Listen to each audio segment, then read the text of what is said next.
The only thing about him too was that I noticed the hair. Already, it seemed at a certain age, when I paint certain portraits, the hair always looks like a wig. You know, it looks like a toupee. Right. And that's the only thing. And I said, can you take it off, George? He said, I took it off for a movie called Sunshine Boys. I said, you did? He took it off from me. I said, put it back on. Leave it on. You know, he looked younger. It made him younger, and he taught me some things about baldness with the toupee, how it changed his face. So I learned a lot that way from him. But here's a man that's, you know, talks about vaudeville. I mean, he's been everywhere. He'd play anything, anywhere. And he was very successful at an early age, too, in vaudeville. He and his wife did very well. They made a good living. So, and then TV, and then movies later, and Oh God, and things like that. So, and there's a man that wanted me to paint him, and I was going to see Danny O'Keefe, who was a great songwriter.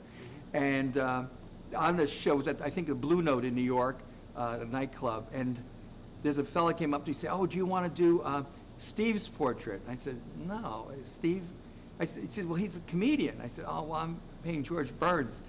I'll tell you what, I got off my high horse after this, but it was Steve Martin. Oh, and he wasn't really that known. And I right. said, Steve Martin, you know, like a comic, you know, and I didn't think at the time, and he's a big art collector today. So Wow. I should have said, yeah, sure. But I've changed since then. I've really, I think I grew up since that time. Right. Yeah. Yes, And that no, George no. Burns helped me do that. Yeah. Right. So Great. tell us what about Isaac Asimov? Isaac Asimov was absolutely crazy, wonderful to work with. His wife was a psychologist, and wonderful. I think he put me in one of his books. Really? Yes, and we talked about art more than we talked about his science writing.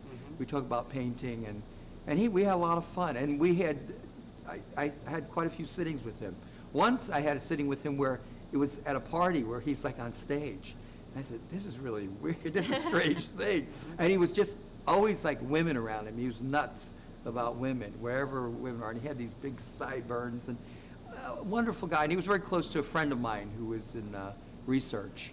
And we got to know each other pretty well. Now, here's a name, Rosemary Clooney. Wonderful person. Rosemary Clooney, the portrait Rosemary, still we're deciding whether it should go to a museum. We're in Mayville, Kentucky. Rosemary, I got a call from her agent at the time, and he wanted to have her portrait done. Well, Rosemary wasn't thin Rosemary of the Jose Ferrer, that was his wife, days. She was very, very heavy, and so she wore a lot of black. But the voice was beautiful. Right. And she was very, very wonderful to work with. One time it was Easter, and I was in Beverly Hills, and I was driving down. I said, I'll pass her house, and maybe I'll go in, maybe I won't. And there was toys all over the driveway. I guess it's her grandchildren. She had 5 children. And I didn't go in. And I met up with her in New York again, and at a sitting, and she just yelled at me for not coming into the house.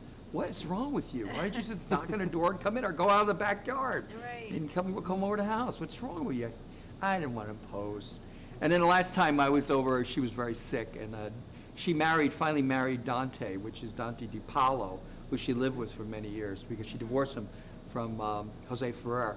And Dante said she's really sick, but you know, why don't you say hello to her? But because she's not going to make it. You don't think she's going to make it. So that was the end of Rosemary Clooney. But wonderful voice, beautiful voice, Right. beautiful singer, and very caring person. There was something very beautiful, very unique about her.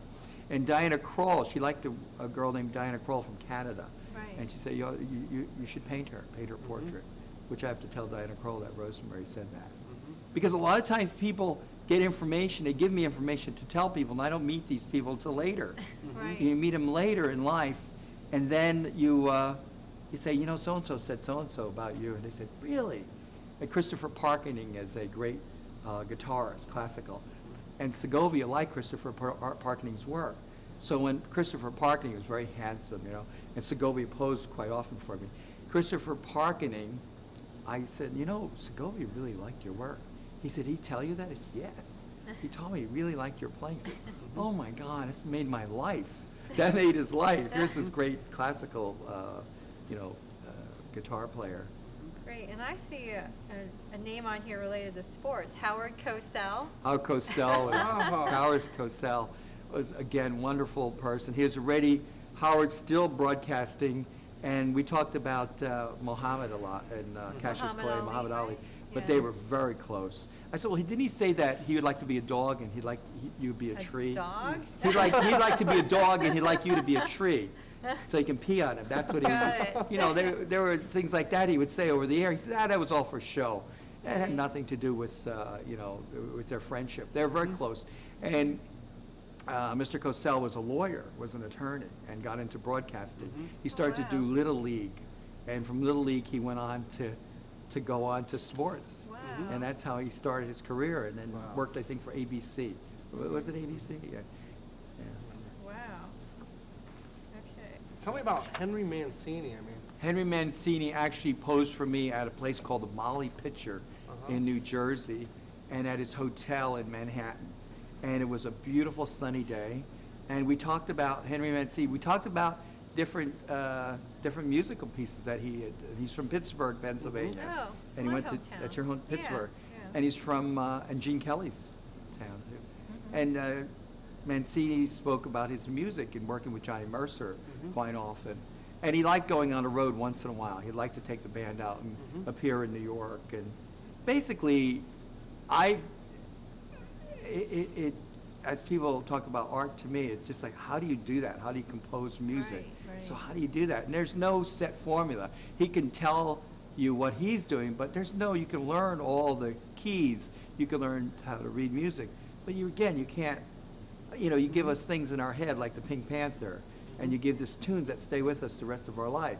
I don't know how you create that language. I really don't know. I don't know. People study it at Peabody. They study it at Juilliard. They study it at Eastman School, Berkeley. However, I really don't think you could teach that. I think it's something that you just acquire it, and he's different and better than other people. Just as Isaac Asimov can write science. He had this talent to write science and put it together for us that we can understand it. If he told a story about science, we would understand. Same thing with Mancini. I mean, he gives you the feeling in so many movies. You can get Breakfast at Tiffany's. You hear Mancini. You hear him. He's played all the time. And I understand you had a little cute aside with Dustin Hoffman. Well, first of all, Dustin is a wonderful person to work with. He's easy to work with. He said he'll pose for a portrait once, and he called me, and that's the only portrait that he'd ever have painted of himself. Wow. And when we worked together, he said, I'd rather talk to you than talk to my psychiatrist.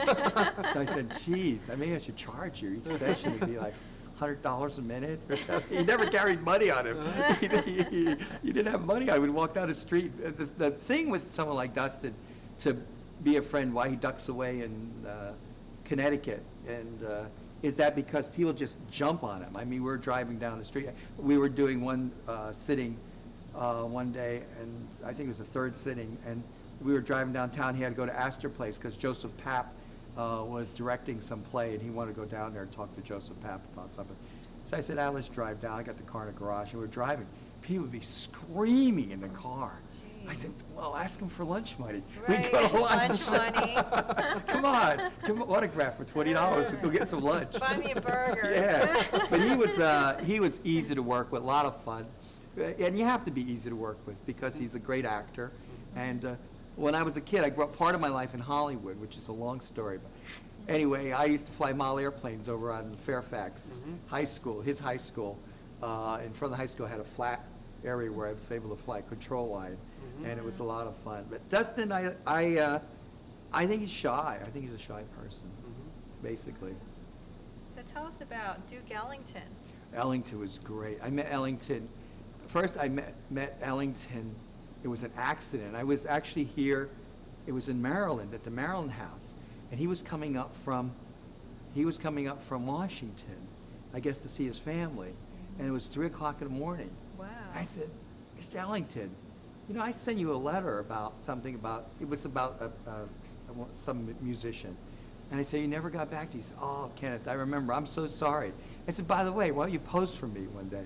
He said, okay, and he did. So he called me up a week later. He went on the road, called me up, and then it was on Riverside Drive in New York. Very, very wonderful man to work with. You could feel that silk with this man. And not only did I paint him, but I painted his brother Mercer, Mercer took over the band when Duke died.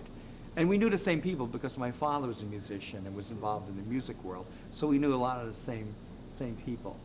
Yeah, Wow. yeah, I enjoyed Duke Ellington a lot. Well, Kenneth, this is fascinating. I mean, this is awesome.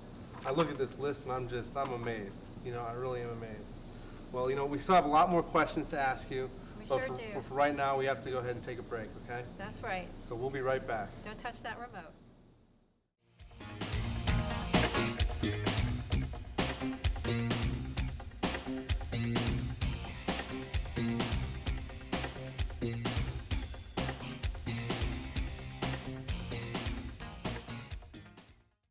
Welcome back. I'm Lil Ree, I'm Just Kumar. and we're here with our guest artist, Kenneth Harry. Now, Kenneth, I understand that your father hung around in very high circles. He knew Ernest Hemingway. Right? Wow. So tell us a little bit about that. Well, my father was a musician. During the World War II, my father didn't go into the service, but his band entertained troops. That's the way he made a living. And one of the jobs that our gig received was from the Key West was the naval base there. So he would play the clubs in Key West and the naval base. So my father was very close to Charlie Russell and Toby Bruce and Ernest Hemingway, and the guys would all drink. And there's a bar called Tony's, Captain Tony's Bar. Is it And still around? that was Sloppy Joe's. The real Sloppy Joe's is not the Sloppy Joe's, because Joey's Russell owned that with Hemingway. So Hemingway, they would drink, and they got to know, they were close. When I was a kid, I was over Charlie Thompson's house, and Hemingway was over there, and I was always drawing. I was maybe 7 years old at the time, and I drew a picture of Hemingway, and it's like he patted me on the head. He said, "That's really good, kid." So like that, or I don't know, it was really cute. I wish I could have film of that, or Right. something to record that. There's a lot of things that are lost that I didn't, so that's why I'm very conscious of recording things Yeah. and getting photographs with people. As I just read, Salvador Dali did a portrait of Freud, but he had no photographic evidence that he was there. It's always been disputed. Did you meet Freud or didn't you? Well, I always try to get photographic evidence that I was there. And it's hard to adobe, your hair and the way you look at the time. Right. So there might be something there, but there's a lot of memories and a lot of rare photos of those days that I have Hemingway. And I just read that Toby Bruce's collection of Hemingway, which was Hemingway's helper, went up for auction just recently, because I don't even know if anyone's alive anymore. I haven't been down there in years. But I would go down there and drink with everyone. You would really drink. I mean, these people kept the vodka in the freezer, and they would drink and drink. And Mary, too. And later in life, I got to do a portrait of Hemingway later in life. So I hooked up with, his brother was alive then, and I did a lot of the research, and Ernest and Mary helped me with the portrait. So that was a lot of fun. But it was my recollection of him, and I brought him into an earlier age, rather than him, because he was pretty scarred up and beat up when I was drawing him. And he really could smell the liquor on him. I mean, all those fellas, you can really, they led a hard life. There was, hard drinking life. Wow. But I enjoyed them. So tell me, you also painted the portrait of Douglas Fairbanks Jr. Yes. Painted Douglas Fairbanks Jr. at the same time I was painting Leon Uris. And Douglas Fairbanks Jr. just lost his wife at the time and wanted to have a portrait done. His last wife was, the wife that passed away was the wife of Howard Hughes. That was Howard Hughes' first wife, Wow. which was Douglas Fairbanks Jr.'s last wife. Douglas Fairbanks Jr. was it's one of the first times that I lost it, when I was just in awe of him. And what I think it went back to is in 1968 or 67, I did a portrait of Cary Grant in West Hampton, New York, in West Hampton, Long Island. And he was running after his wife at the time, Diana Cannon, who was divorcing him. And he walked into my studio. I had a studio on Main Street, and a little gallery of my artwork. And he walked in, and it was Cary Wow. Grant. But he we talked about Gunga Din and the movies that he was in, and we talked about Douglas Fairbanks Sr. and how much respect he had for Senior and Junior, and he was able to work with him. That was one of the thrills of his life. So all that stayed in my brain. when I was, painting Douglas Fairbanks Jr. I got to the point where I was painting him, and we have a lot of photographs of this, but he's actually, I said, well, maybe you could paint yourself too, and help me with the portrait a little bit. He's actually working on the painting, which is really unique, to have, he's still looked great. He was in his 80s, and he just had this flair and this tan. I would say, I'd see you in the streets or on Park Avenue and 57th, running around. I always want to stop you and say hello. He says, yeah, I kept running around, but I didn't know where I was going at the time. What a wonderful man, wonderful man. So you've even done some famous film directors like Alfred Hitchcock, right? Yes. Wow. Tell me Yes. about that. Alfred Hitchcock, Alfred Hitchcock wrote me a letter about my artwork.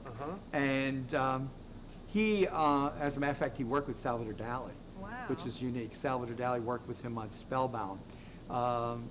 But Hitchcock and I think it was through Hitchcock, my friend was dating, fellow that actually, was like a brother to me, went out with Hitchcock's daughter. So that's where the introduction occurred, because she showed her dad my work. And then I painted him in a place called Bodega Bay, where he had a house up on north of San Francisco, where they filmed the birds. Beautiful. I learned a lot from him. I learned a lot from him about composition. He was actually teaching me all these tricks that he had with his filmmaking. And he said, I wanted to be a painter. I wanted to be a fine artist. I wanted to paint the way you're Wow. painting. So I tried to capture this in his filmmaking.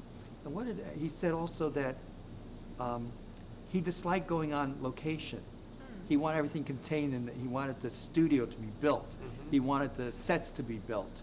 He wanted everything so he could have control over it. And if Wow. you see his movies,